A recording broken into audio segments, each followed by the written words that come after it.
ایمان عالم برزخ پر ایمان لانے کے سلسلے میں اس پر ہمارا ایمان ہونا چاہیے. اسی طریقے سے قبر کی نعمتوں پر بھی ہمارا ایمان ہونا چاہیے.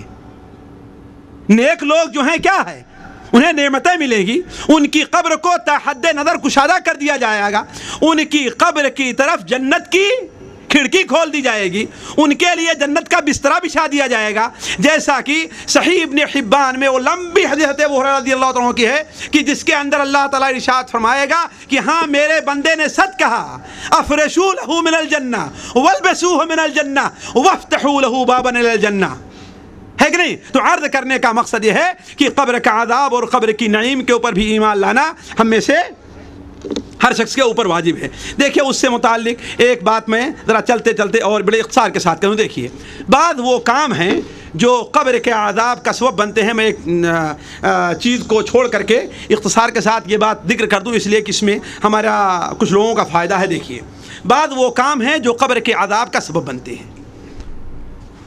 ان میں ساتھیوں بہت ظاہر بات سب سے اہم چیز شرک ہے، کفر ہے. میں اس طرف نہ جا کر کے، اس لیے کہ اس کو تو آپ لوگ جانتے ہیں، لیکن بعض ایسی چیزیں جس میں لوگ بڑی کوتاہی کرتے ہیں. مثال کے طور پر پیشاب کے چھینٹوں سے یا پیشاب کے قطرات سے نہ بچنا ہے. میں اس حدیث پڑھا کرتا تھا تو بڑا تعجب ہوتا تھا مجھ کو، لیکن بعد میں جب عمر زیادہ ہوئی اور لوگوں کے کثرت سے سوالات ہمارے پاس آنے لگے اس سلسلے میں کہ عمومی طور پر لوگوں کو 25 سال 30 سال کے ہو جانے کے بعد پیشاب کے قطرات آنے کی شکایت رہا کرتی ہے. ان کو کم سے کم 2 منٹ 3 منٹ 4 منٹ 5 منٹ انتظار ضرور کرنا پڑتا ہے. اگر وہ انتظار نہ کریں تو پیشاب کے قطرات برابر آتے رہتے ہیں.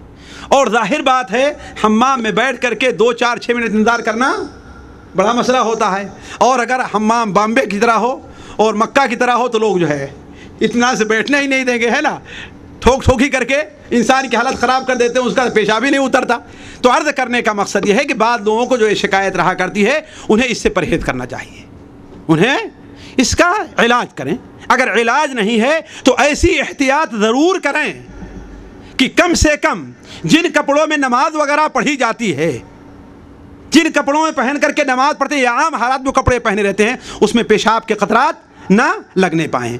دوسری چیز جو اس حدیث کے اندر بیان کی گئی جو عذاب قبر کا سبب بنتی ہے وہ غیبت اور چغلی ہے. عام طور پر اس کے اندر لوگ مبتلا رہا کرتے ہیں اور بدقسمتی سے لوگ اسے برائی سمجھتے ہی نہیں ہیں.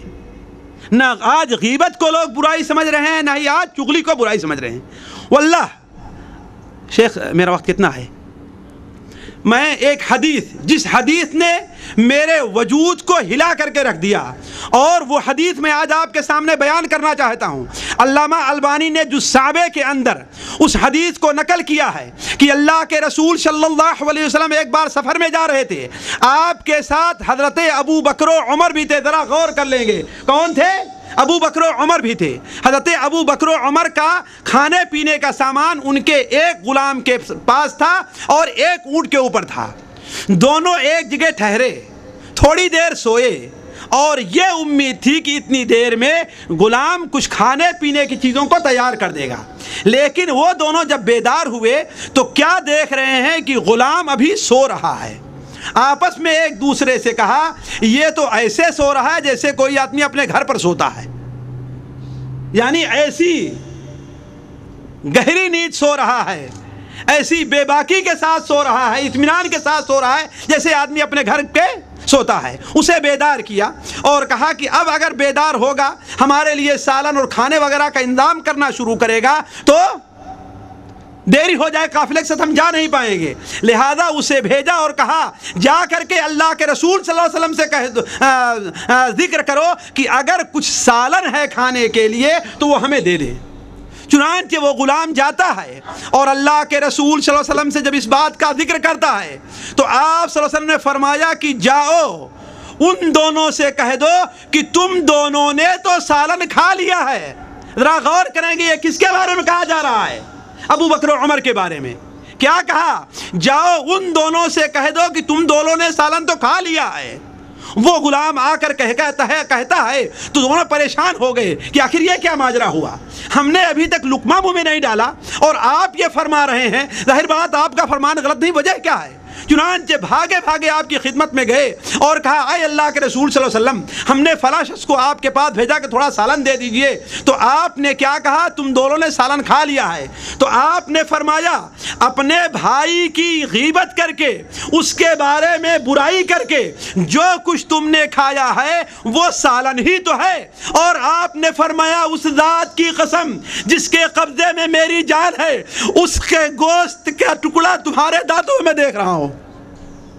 آپ صلی اللہ علیہ وسلم نے فرمایا اس کے گوشت کا ٹکڑا تمہارے دانتوں میں بھی دیکھ رہا ہوں. تو عرض کرنے کا مقصد ساتھیو, غیبت اور چغلی اتنی بری چیز ہے جس سے ہم جاہل ہیں تو, عالم ہیں تو, عام لوگ ہیں تو, مرد ہیں تو, عورتیں ہیں تو, کوئی بھی نعوذ باللہ من ذالک اس سے بچا ہوا نہیں ہے.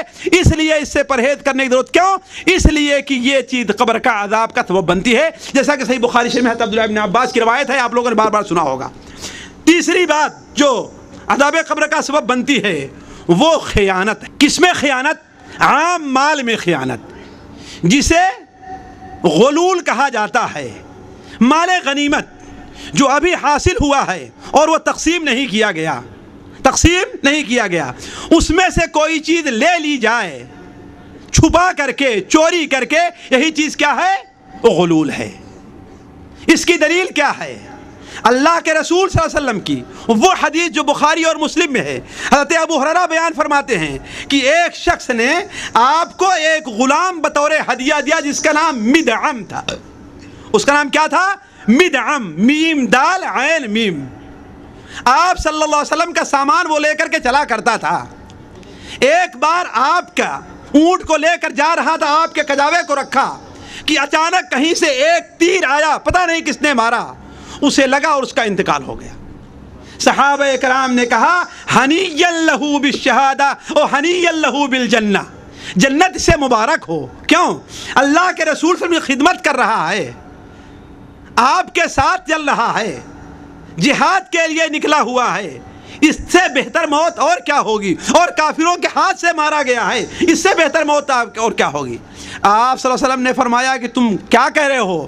کلا والذی نفسی بیدی. آپ نے کیا فرمایا؟ ہرگز نہیں, اس ذات کی قسم جس کے ہاتھ میں میری جان ہے. ان الشملہ التي اخذها یوم خیبر من المغارب لم تصبها المقاسم لتشتعل علیہ نارا. وہ چادر جو مال غنیمت سے تقسیم سے پہلے اس نے لے لیا تھا, اس کے اوپر آگ بن کر کے وہ شعلے ابھار رہی ہے. تو عرض کرنے کا مقصد یہ ہے کہ مال غنیمت سے خیانت کرنا, اور اسی میں علماء ہر اس مال کو قیاس کرتے ہیں جو مال عام لوگوں کا ہے, کسی ایک آدمی کا خاص نہیں ہے.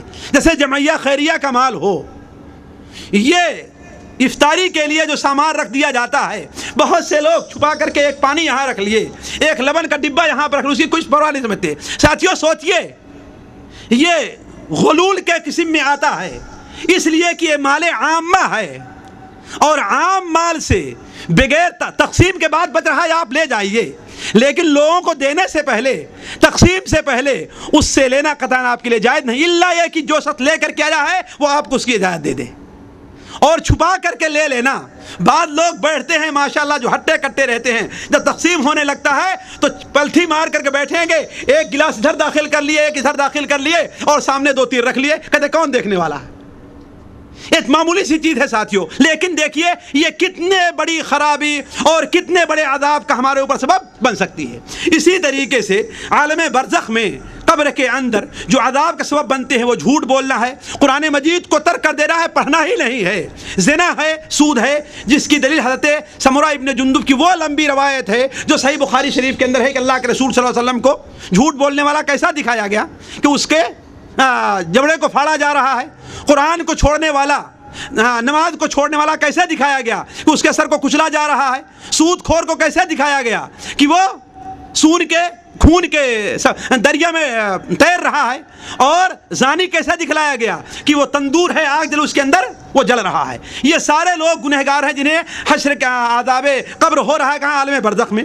اسی طریقے سے ایک اور چیز جس کے بارے میں عمومی طور پر لوگ, حتیٰ کہ بہت سے دیندار لوگ بھی کوتاہی کرتے ہیں اور قبر کے عذاب کا سبب بنتی ہیں, وہ کیا ہے؟